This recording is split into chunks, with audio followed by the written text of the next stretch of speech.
Peros. Un momento de compartir, aprender y disfrutar. Espera lo inesperado con la licenciada Susana Rasinski.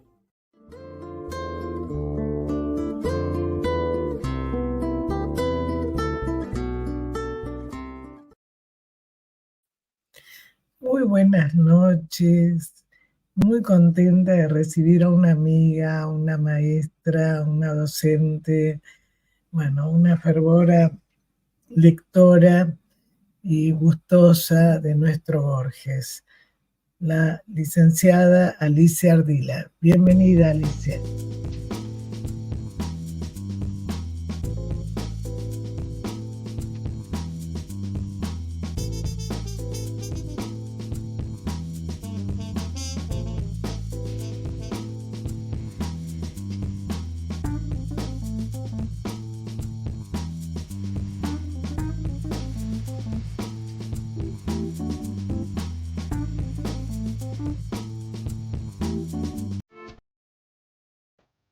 Muchas Bueno, gracias, Susana. Buenas noches. Muchas gracias por invitarme otra vez a casa.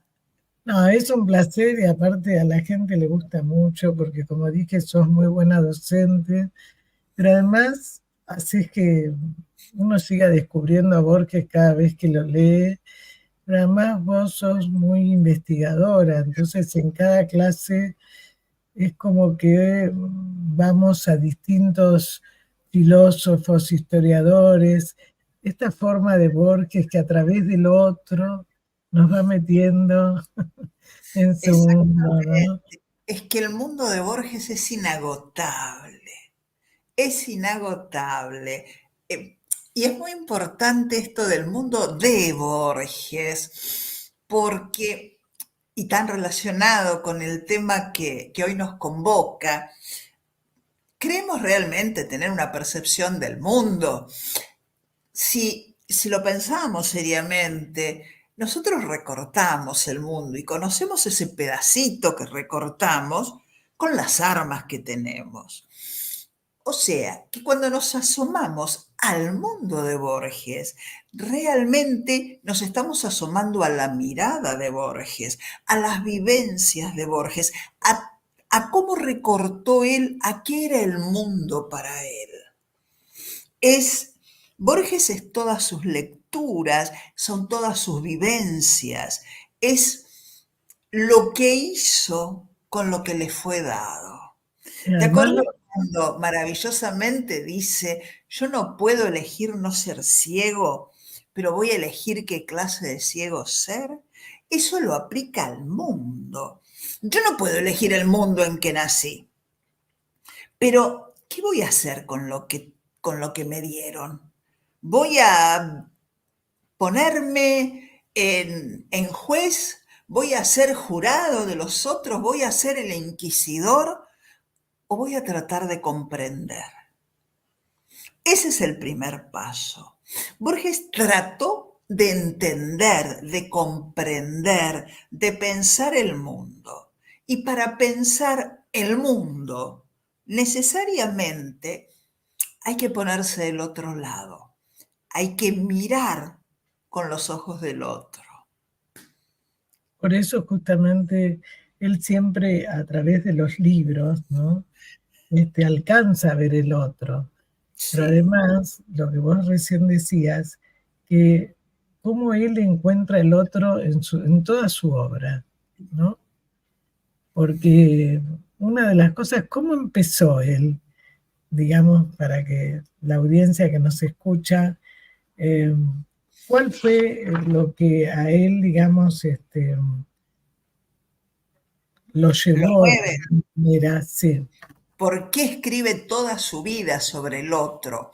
Yo empezaría marcando dos líneas. El otro y la otredad.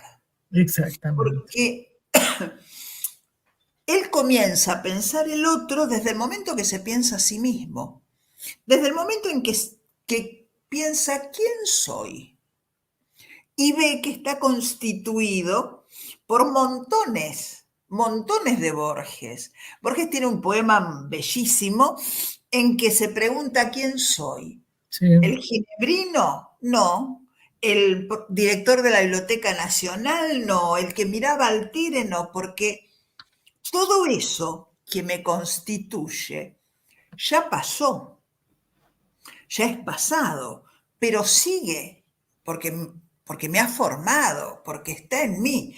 Entonces, yo soy un montón de otros. Y cuando Borges iba a su trabajo en la Biblioteca Miguel Cané, era el mismo que iba a la casa de Victoria Ocampo y conversaba con las mentes más claras de la literatura. No, por supuesto que no, era otro. Y él ya había sentido esa dualidad. Eh, Él decía que su primer acercamiento al otro se lo dio Stevenson, porque la lectura de Dr. Jekyll y Mr. Hyde le marca la lectura del retrato de Dorian Gray, del doble de Dostoyevsky, Poe, le marcan que en cada uno de nosotros hay muchos, que necesariamente somos muchos. Y algo que es fundamental, que tenemos la posibilidad del todo, pero elegimos. Yo no puedo elegir no ser ciego, pero yo elijo qué clase de ciego ser. Vos podés darme un martillo y yo puedo esculpir la piedad o convertirme en Jack el Destripador. Esos otros conviven en nosotros, porque el bien y el mal, para usar una dualidad muy común, el bien y el mal están. Bueno, él cuando lee El hombre y la bestia, ¿no? Exactamente, el hombre y la bestia. En ese cuento, cómo se desdobla y trabaja los opuestos, ¿no? Claro, pero todos tenemos eso, Sí, sí. todos tenemos esa posibilidad.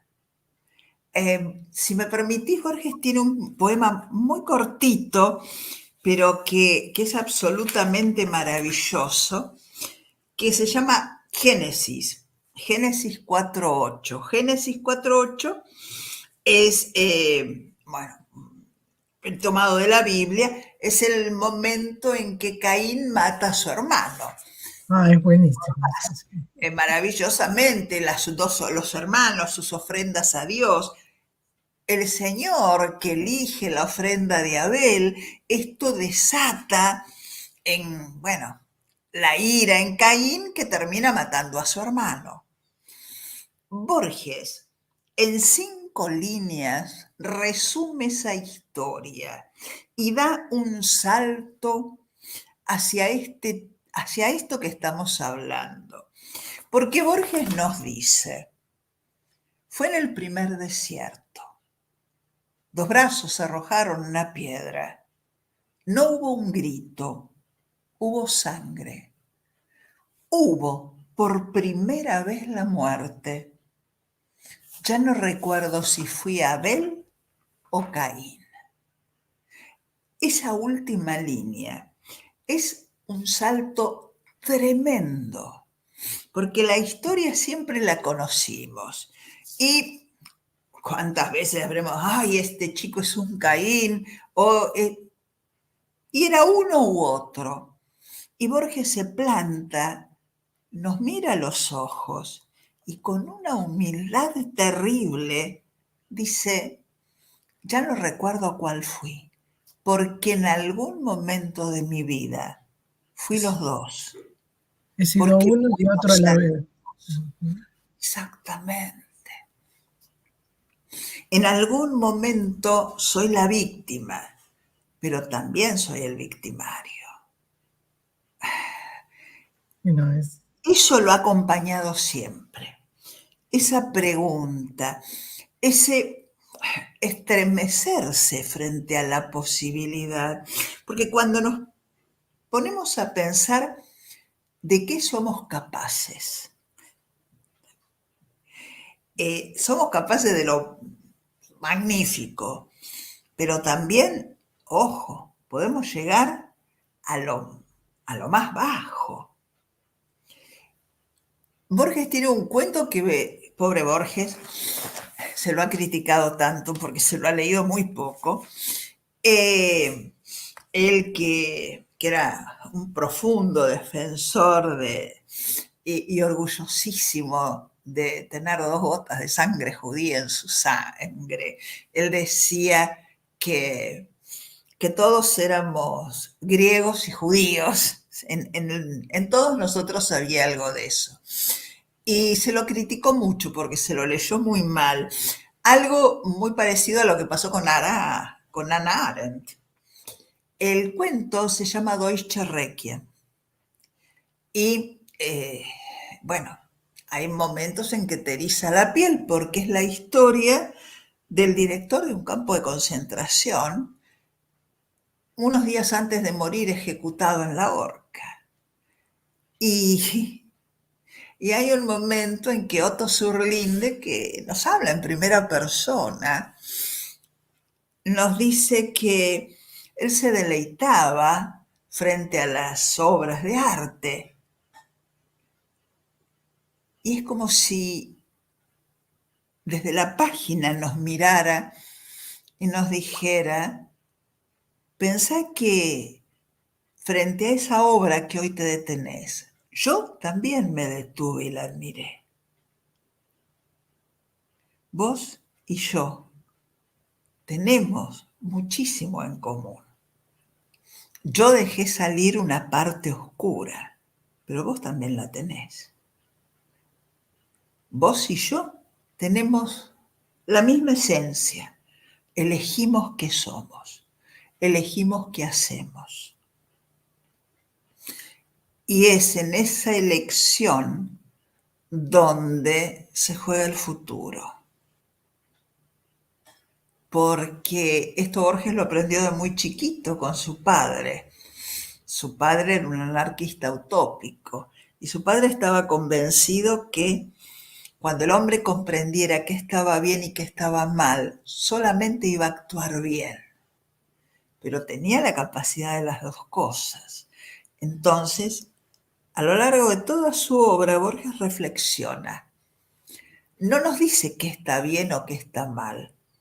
Nos muestra situaciones, pinta hechos, para que sus lectores podamos sentir, que esa es la palabra, que eso es lo que mueve al escritor, que el lector sienta, para que podamos sentir qué elegimos, qué somos, y a partir de ahí construir.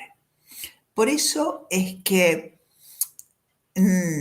a muchísima gente,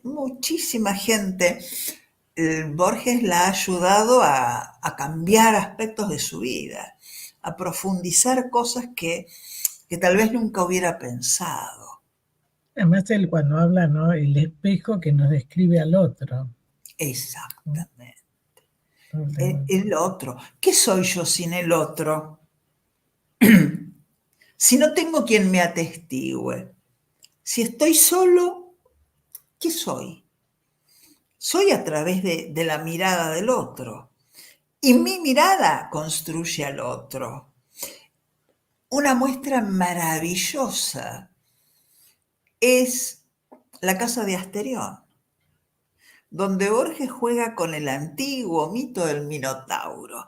Y todos aprendimos que el Minotauro era un ser terrible que devoraba a los pobres atenienses que le tiraban ahí encerrado en su laberinto. Y sin decir mucho, Borges se calza el ropaje del Minotauro y nos cuenta cómo ve la vida él. Y el Minotauro está solo. Y el Minotauro no tiene la culpa de ser distinto. Es otro tema que en Borges, ¿no? cómo él empezó a sentir de muy chico las diferencias, los ser Claro, distintos. Ahora después de lo vamos ser a escuchar de vos. distinto. ¿Cómo te han A él lo castigan por ser distinto, Sí, pero él no hizo nada para ser distinto. Y la imagen que los demás tienen de él es de espanto, es de horror. Él inocentemente dice, yo he salido de mi casa y hay gente que juntaba piedras. Y decimos, ¿no te das cuenta que juntan piedras para tirártelas a vos porque te tienen miedo? Y nos preguntamos, ¿por qué le tienen miedo? Y porque te dijeron que era malo o porque es diferente. Y es muy lindo porque él dice, la gente de afuera es muy rara. La gente de afuera tiene la cara chata. No, el distinto sos vos que tenés la cara larga.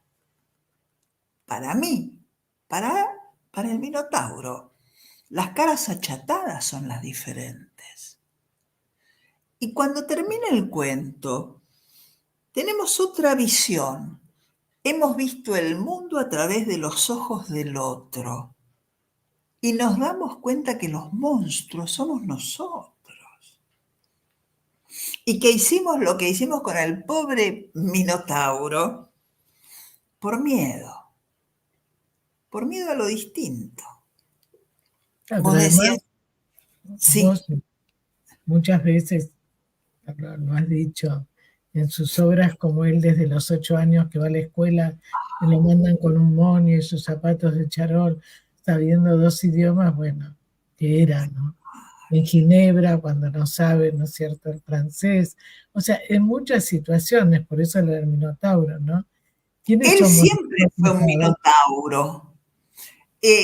Para mí La Casa de Asterión es el cuento más autobiográfico de Borges. Yo creo que sí. Muchos dicen el sur. No, no, para mí es la casa de Asterión, porque él es Asterión.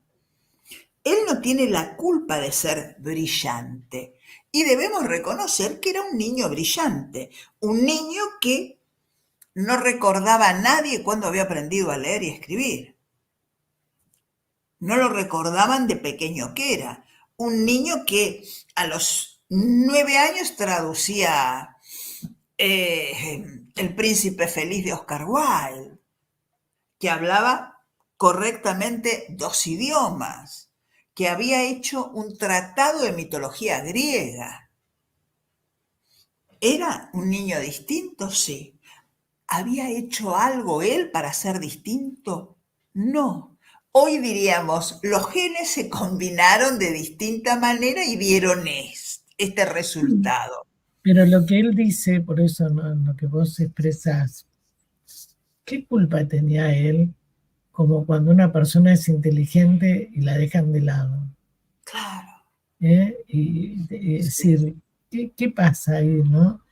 Por eso él también dice, ¿no? En El hombre de la esquina rosada o en la arena, te tiro esto para que vos puedas, ¿no? Es maravilloso, maravilloso. Porque ahí, Ese, ¿no?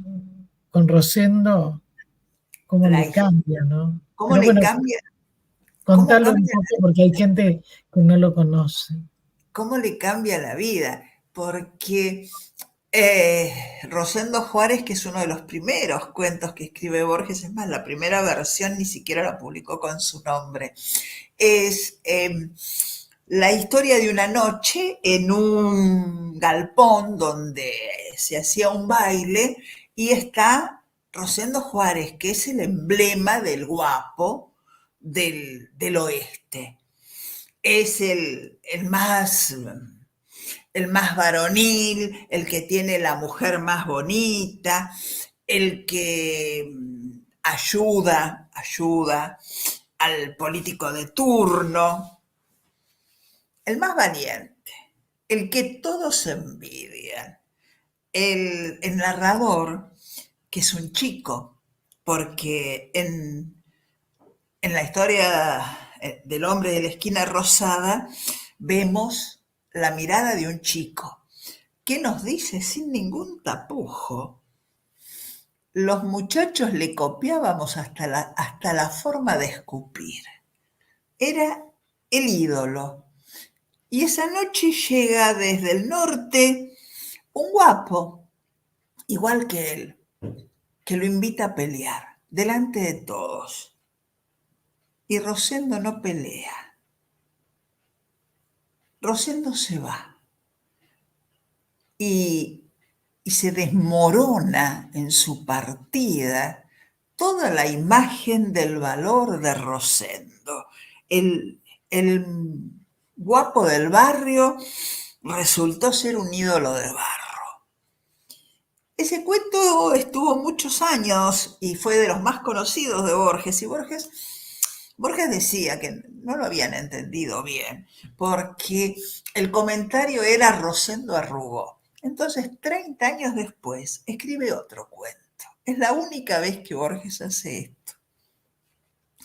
Escribe otro cuento, han pasado 30 años, y en este caso el narrador va a ser el propio Borges, que dice que un día que entra a un bar de San Telmo, lo llama un hombre mayor, pero con mucha presencia, y le dice: venga, venga, usted escribió sobre mí, yo soy Rosendo Juárez, yo le voy a contar lo que pasó esa noche.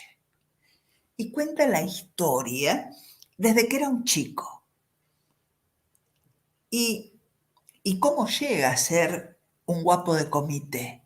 Cómo tristemente llega a ser un guapo de comité. Y cuenta que su mejor amigo, casi su padre, porque él nunca conoció a su padre, muere en un enfrentamiento con otro guapo porque la mujer que vivía con él lo había dejado por el otro. Y en un juego donde se altera la relación padre-hijo, porque Rosendo, que es mucho más joven, le dice: y te vas a hacer matar por una mujer que no te quiere. Y otro le dice: no, la mujer no me importa el qué dirán. Y Rosendo insiste: por el qué dirán, vas a ir preso, te van a matar. Y el amigo no le hace caso. Y va, enfrenta al otro guapo y lo matan. Lo matan y Rosendo tiene una experiencia que es casi como una iluminación. Va a una riña de gallos. Y de golpe se da cuenta, se pregunta: ¿qué hacen estos animales que se están matando? Y se da cuenta que el gallo pelea y no sabe por qué. Que hay unas manos que lo tiran en ese círculo y el gallo pelea inocente hasta que uno de los dos muere. El que muere lo sacan, lo tiran, al otro lo guardan y lo vuelven a poner. Y después de esa pelea va al baile de esa noche que Borges contó 30 años antes. Y dice: esa noche todo estaba bien y de golpe entra el corralero. Y Borges dice, Borges pone en la voz de Rosendo: sucedió entonces lo que nadie quiere entender. En ese botarate provocador me vi como en un espejo y me dio vergüenza. Se vio en el otro y cómo cambió la vida. Se vio en el otro y lo que vio le dio vergüenza y comete el acto más valiente de su vida. Dice: no peleo más, y se va. Y eso que he visto antes era arrugó Rosendo, nos muestra un hombre inmenso que dijo: yo no soy más un gallo de riña. Esto que fui me da vergüenza, lo puedo cambiar. y se va. Se vio en el otro esta capacidad para ver y para verse. Porque hay que tener también mucho valor, mucha fuerza para reconocer que la figura que somos no es lo que queremos. Y también él en el 83, en el 23 de abril, en un diario de Madrid, publica Mirar al otro, ¿no? Donde, ¿te acordás? El moro, ¿no? Y el nativo. Claro. ¿Quién es el otro? El infiel. Mira vos, el infiel. El infiel era el indio para los gauchos. Para los indios, los infieles éramos nosotros. El infiel en España era el moro para los cristianos. Pero para los moros, los infieles éramos los cristianos. Siempre es el otro. Porque no hay yo si no hay otro. Ahora, Borges, que sintió, como vos bien decías, desde tan chico, ser el otro, sintió también qué es lo que hacemos con el otro. Porque esa es una pregunta que no deberíamos dejar de hacernos. ¿Qué hacemos con el distinto? ¿Pensamos realmente que nosotros también somos distintos para él? ¿O solo queremos cambiarlo? ¿Queremos ayudarlo o nos da miedo? ¿Y qué hacemos con lo que nos da miedo? ¿Lo destruimos?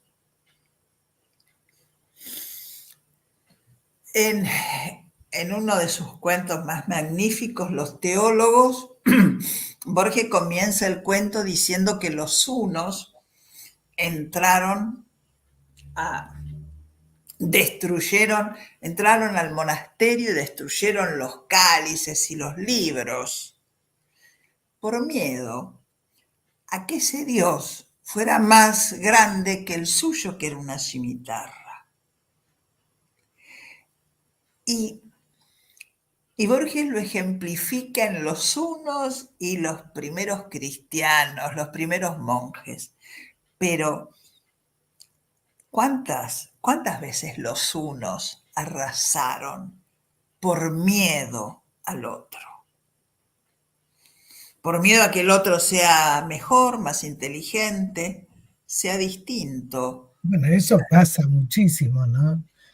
Yo lo tengo que destruir al otro porque es distinto, ¿no? Por el temor a lo diferente, ¿no? No que lo ¿Sí? diferente nos puede hacer crecer, nos puede hacer sentir mejor. A ver si el otro tiene razón. A ver si tiene razón en lo que me está diciendo. Hoy, que bueno, usamos tal vez un poco menos, aunque hay tantos ejemplos terribles en el mundo actual, pero que no tenemos esa furia. Escuchamos una conversación y vemos esa disputa por aniquilar al otro por miedo a que tenga razón. No hay una escucha, No, no hay un intento de comprender, de ver cuál, bueno, estamos pensando distinto, decime, a ver si te entiendo. No, no encontramos eso. Encontramos despiadadamente un intento de destrucción de todo lo que diga el otro, simplemente porque es otro. Y cada vez nos separamos más. sí, Borges además, sintió esto en carne propia. eso te iba a decir, él lo sufrió muchísimo. Y en distintos libros, ¿no? Bueno, porque en El Hacedor, en 1960, que es anterior a lo que estábamos hablando, También Sí. era en el, ¿cómo es? Ahí, en el Centinela también. Ah, sí. O Bueno, sea, ahí habla de, igual que en Borges y yo, que cuando dice, al otro, a Borges es al que le pasan las cosas. Yo me dejo vivir para que él trame su literatura, porque ahí hablamos de los otros que nos conforman. Hay un Borges escritor y después hay un personaje Borges. Del mismo modo que no somos los mismos con nuestros hijos que con nuestros jefes en el trabajo. No podemos. Ahí podríamos jugar con el tema de las máscaras. ¿Cuántas máscaras nos constituyen? Cuando los griegos incorporan la máscara en el teatro, era justamente para que un mismo personaje pudiera ser, para que un mismo actor pudiera ser muchos personajes. Y eso, tan antiguo, encaja perfectamente con nosotros. totalmente. Porque cuando vos te enfrentás a un paciente, tenés que tener la máscara, bueno, de la terapeuta, no podés tener la máscara de la madre, de la abuela, de la tía. Tenemos que ser muchos, nos vemos obligados a ser Mira, muchos. una vez yo hice un taller con una actriz del cuerpo y habíamos puesto un escenario posible, porque Sí, así somos, o sea, de repente como madres, como esposa, como vecina, como terapeuta, ¿no? sí, Diferentes roles, pero aparte Borges, digamos, cuando él hace todo vos lo explicás muy bien, un doble juego, ¿no? ¿Cómo trabaja él los dobles? ¿Cómo trabaja él que somos una cosa y somos otra? somos Porque ahí otros. le da todo el sentido cuántico, ¿no? Como que hay una verdad, pero hay otra que no conocemos, pero que existe. Entonces, Sí, bueno, como en estos libros, en el libro de la arena, que no me acordaba, ¿no? sí. También lo Eh, ven. sí, porque somos un cúmulo de... El sentido cuántico me gusta mucho. Eh, Se ve maravillosamente en el cuento El Otro. Cuando Borges juega con los agujeros de gusano, esta idea de la línea más corta para ir de un punto a otro era una recta. Decimos era porque ahora aprendimos que si plegamos el papel, como podemos pensar, se pliega el espacio, un punto queda al lado de otro. Y hace un juego cuántico de espacio y tiempo maravilloso porque coloca un banco de plaza y el banco está en dos lugares y en dos tiempos. En dos lugares diferentes y en dos tiempos distintos. La historia comienza con un Borges de 70 años que está en una universidad en Estados Unidos viendo, es invierno y ve pasar por el río, la eterna metáfora de Heráclito del tiempo, ve pasar trozos de hielo y de golpe escucha silbar y escucha silbar una milonga. ¿Y qué? ¿Quién puede silbar una milonga ya? Y la voz le suena conocida. Y se ha sentado en la punta del banco un muchacho de 17 años, que es Borges a los 17 años. Uno está en Cambridge y el otro está en Ginebra, viendo pasar el río sentado frente a ese río del tiempo. Y comienzan a hablar. Y hay un abismo entre los dos. Y es un juego maravilloso porque lo que ese chico pensaba es tan diferente a lo que piensa el hombre hoy. Han pasado más de 50 años. Increíblemente la historia se ha repetido una y otra vez, porque el chico está en plena gran guerra y el hombre le dice, tuvimos otra guerra, increíblemente con los mismos protagonistas. El hombre de hoy no es el hombre de ayer. El chico no puede reconocerse en ese hombre mayor que está completamente equivocado. Cuando el joven le dice, estoy escribiendo un libro que abarque a toda la humanidad. Y el Borges de 70 lo mira y le dice, la humanidad no existe. Es un concepto vacío. Existe el hombre. Un hombre, otro hombre. No, yo soy hermano de todos los hombres del mundo. Y el de 70 le dice, ¿en serio? ¿Vos sos hermano de todos los sepultureros? ¿De todos los que viven en el número impar? El hombre de hoy no es el hombre de ayer. Pero tiene que pasar la vida. Tienen que pasar los muchos Borges para constituir a este Borges que se da cuenta que no puede hacer nada porque el otro está condenado a ser quien es él ahora. No puede cambiarlo.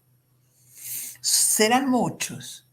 Y así pasará ese Borges de 17 de escribir los ritmos rojos ensalzando la revolución rusa al Borges que apoyará a Irigoyen, al Borges que después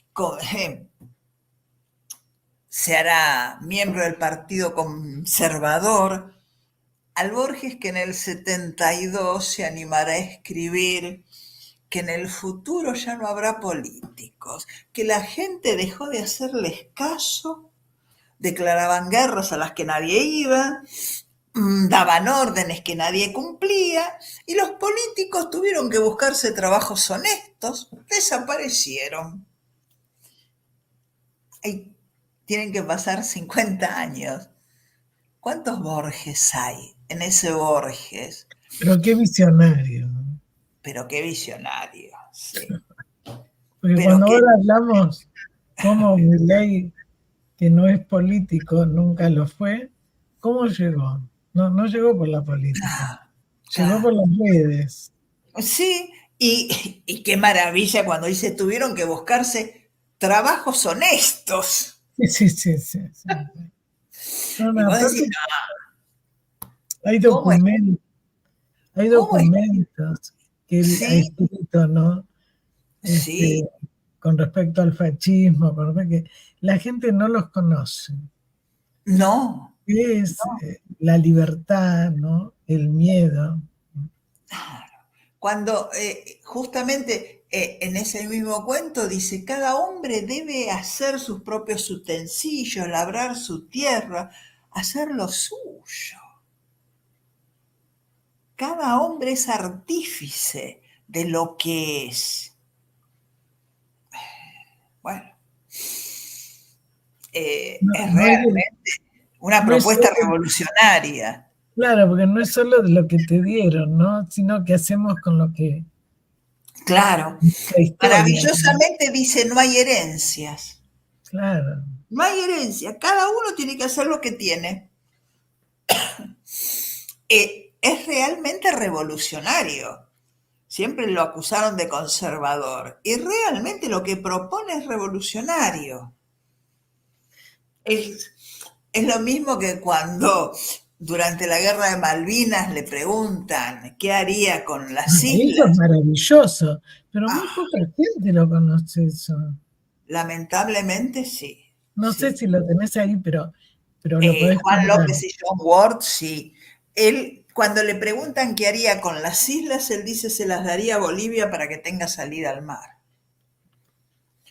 Y después, cuando ya se ha perdido la guerra, y él nunca estuvo a favor de la guerra porque nunca estuvo a favor de ningún conflicto bélico.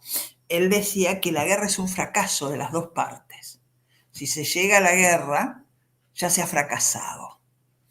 Y al pobre Borges lo criticaron muchísimo durante el conflicto. Lo criticaban los que decían cómo él con sus antepasados ingleses no apoya a Inglaterra, y lo criticaban los que decían, él, siendo tan argentino como es, ¿cómo no apoya la lucha argentina? Y él decía, no. Y para que se callen todos, creo, o mejor dicho, para que hagan silencio y piensen cuál es el profundo sentido del otro, y volveríamos a ese primer momento en que se pregunta, ya no sé si fui Caín o Abel.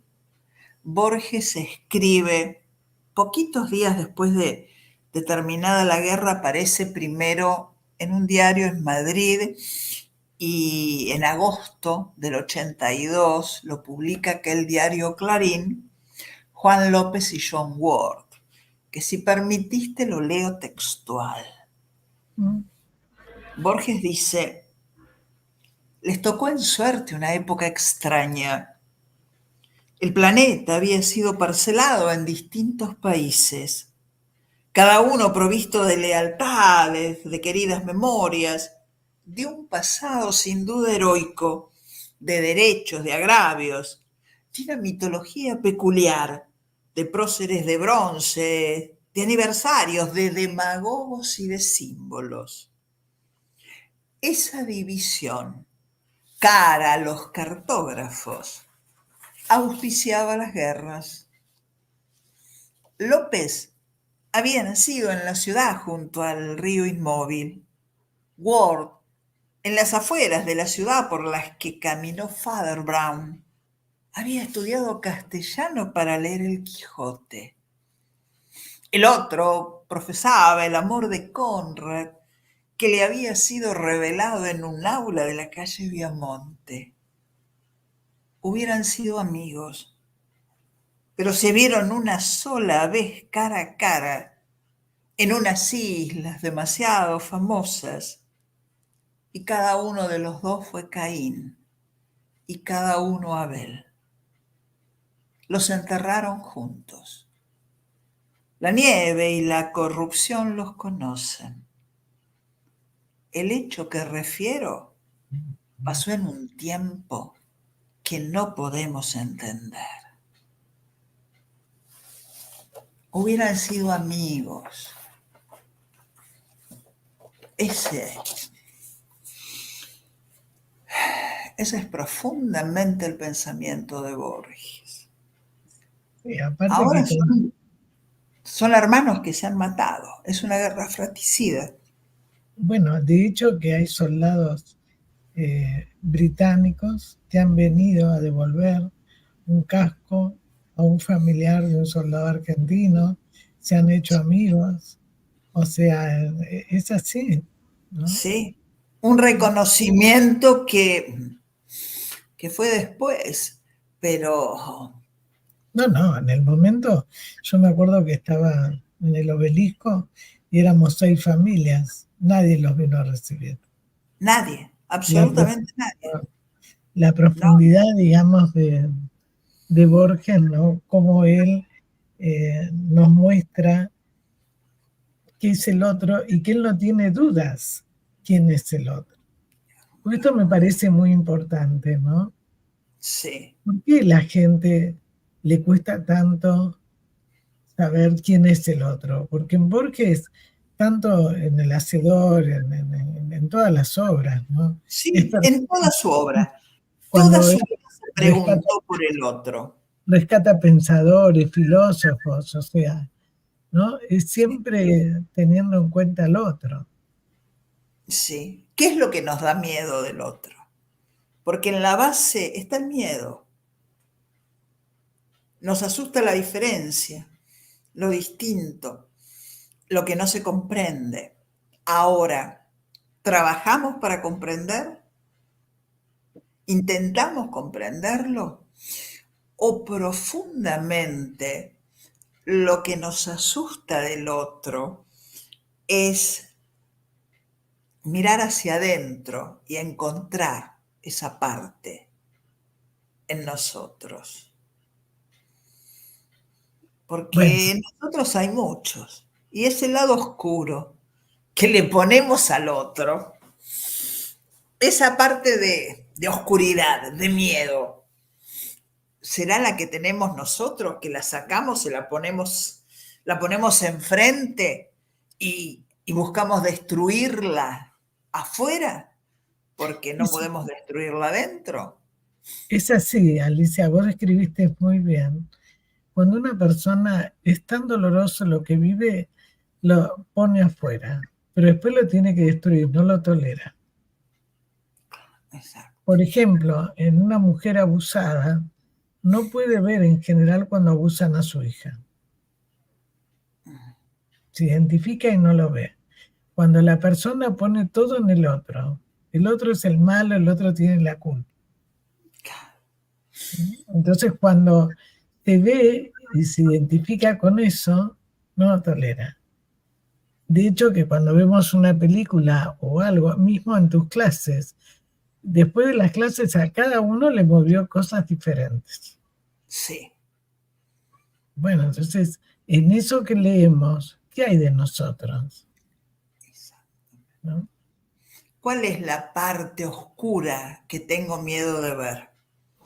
Cuando, cuando juntamos piedras para tirarle a Asterión, ¿qué es lo que queremos golpear? ¿Qué parte monstruosa? ¿Quién se anima a buscar al otro, al que está en nosotros? Bueno, creo que esa es la parte más ardua. Por eso ese manejo del reconocimiento de Borges, que hay otro. Vos nombrabas el centinela, me despierto y está ahí, y lo odio, porque me obliga a cosas que no quiero hacer. Me obliga, dice, al culto de antepasados militares con los que no podría ni conversar. Bueno, ¿es miedo? Tal vez el motor de, ese, de todo ese enfrentamiento sea el miedo. Y es el miedo, digamos, a que me muestre aspectos míos y también, digamos, a que yo tolero si el otro es mejor que yo. ¿Por qué cuando una persona es inteligente, como le pasó a él, es cuestionado de cómo fue, condenado, cuando lo pusieron, ¿no es cierto?, en el puesto, en fin, Sí, más veces, porque él era distinto, además tenía un sentido del humor maravilloso, ¿no? pero un Una sentido del humor capacidad, inteligente, una, inteligente, una que capacidad no, de síntesis. que no lo soportaban. Porque si hay algo que no se soporta, es la inteligencia del otro. Vos notaste que siempre si jugamos a la lámpara que te da los deseos, volviendo a las 1001 noches, ¿qué querés ser? Y la gente pide, normalmente pedimos la fortuna, el amor, nadie pide ser más inteligente. Nunca escuché a nadie pedir, si me dieran la posibilidad de elegir algo, que elegiría ser más inteligente. Entonces la inteligencia es lo primero que se combate en el otro. Y Borges vivió los años que trabajó en la biblioteca Miguel Cané, poco menos que escondido en una oficina para preservarse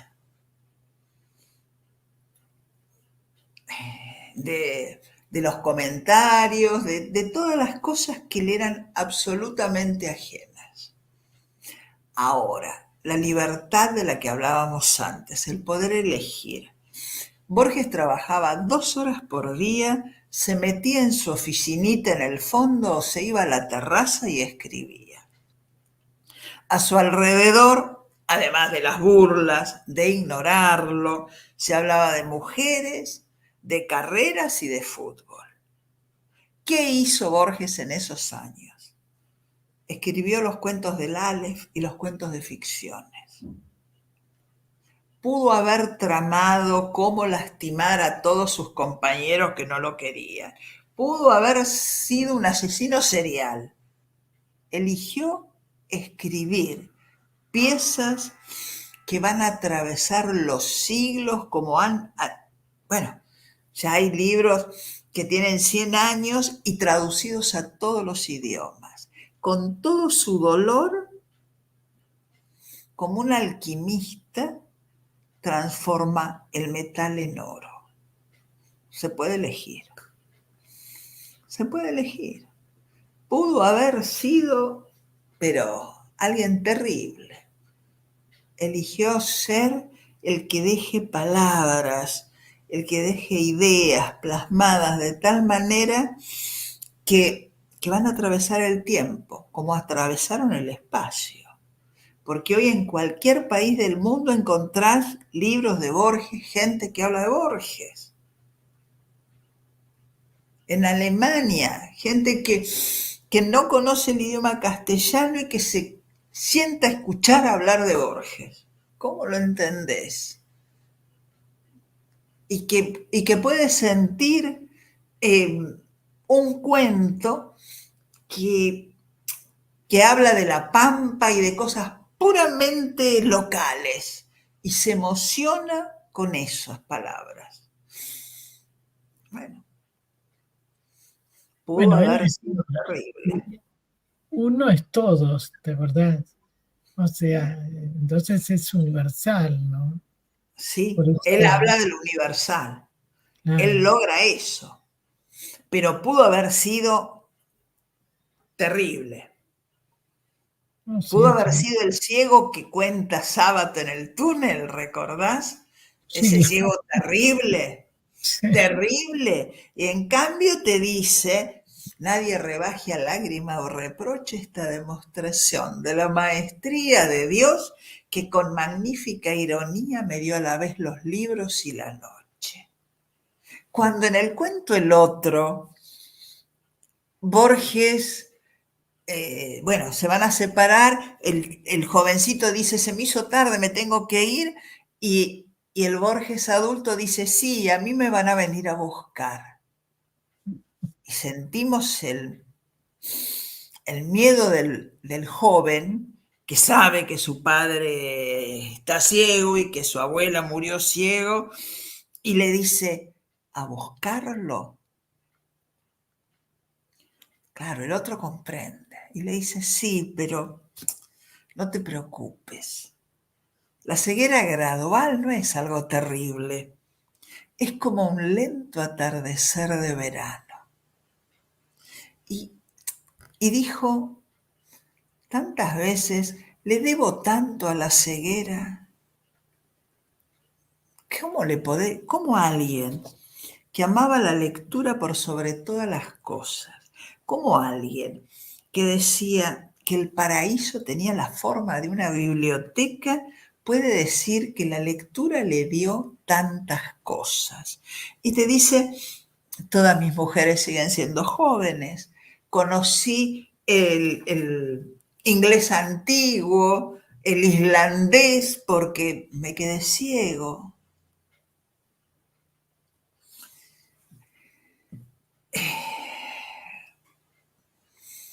Eso es, bueno, un manejo muy profundo de nuestro interior, de a quién elegimos, de esos dos que están peleando en cada uno. ¿A quién elegimos? Ahí está la libertad, en ese juego.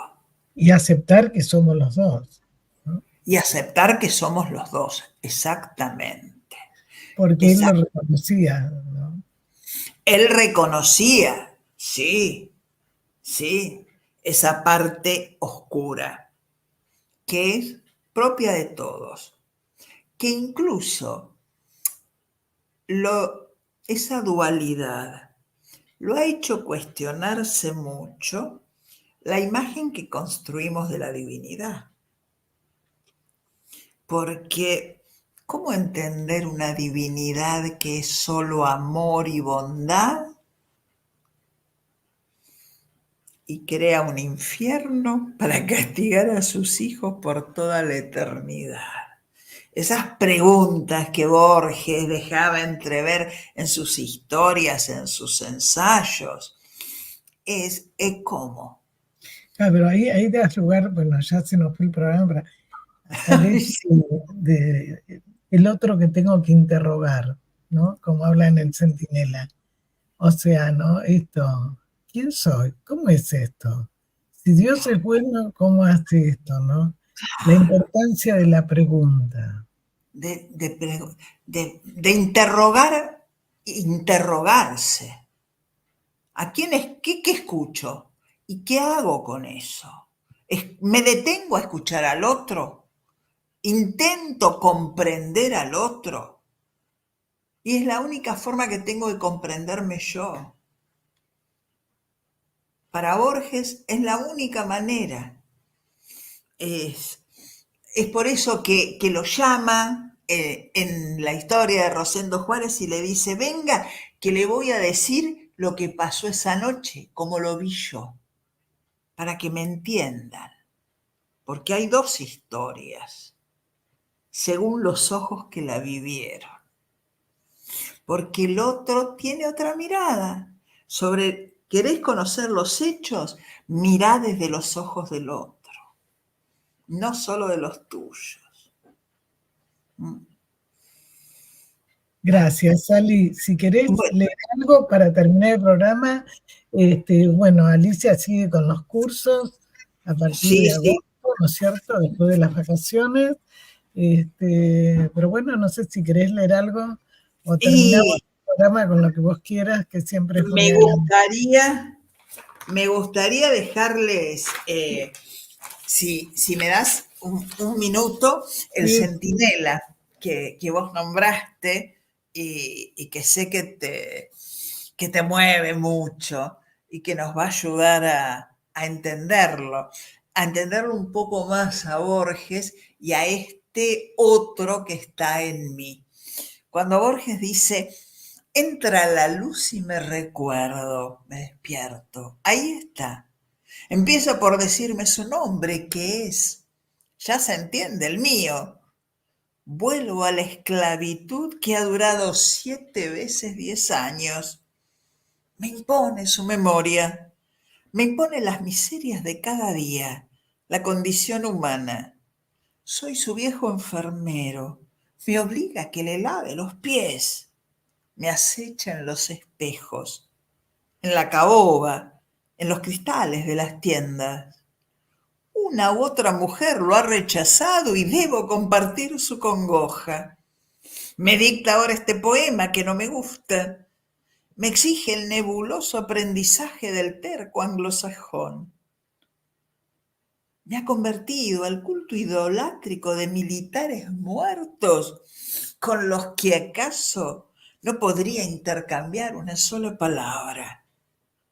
En el último tramo de la escalera siento que está a mi lado. Está en mis pasos, en mi voz.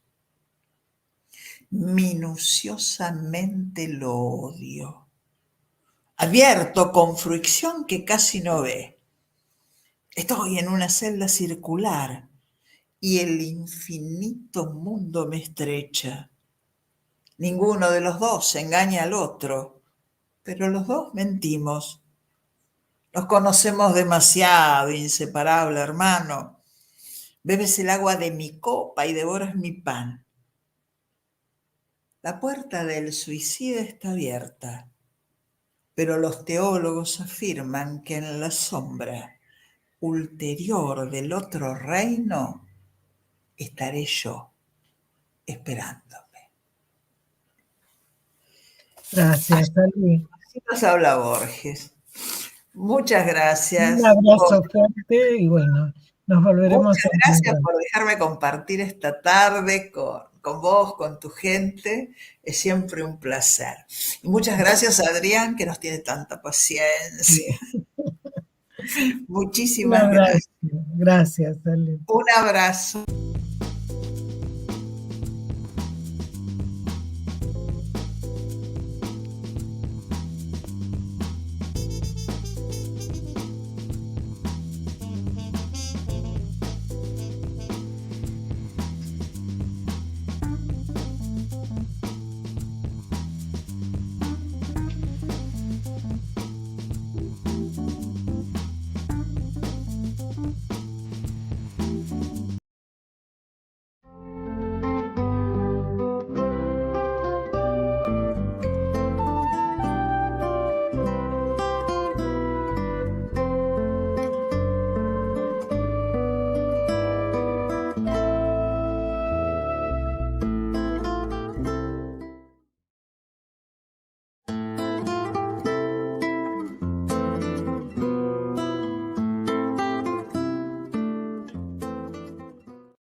Sin peros.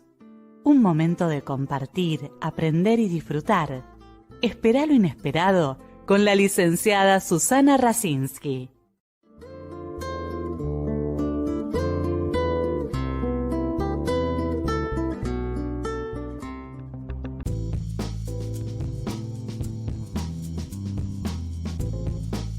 Tu presente está llamando a una respuesta. Saber escuchar es parte de nuestra misión.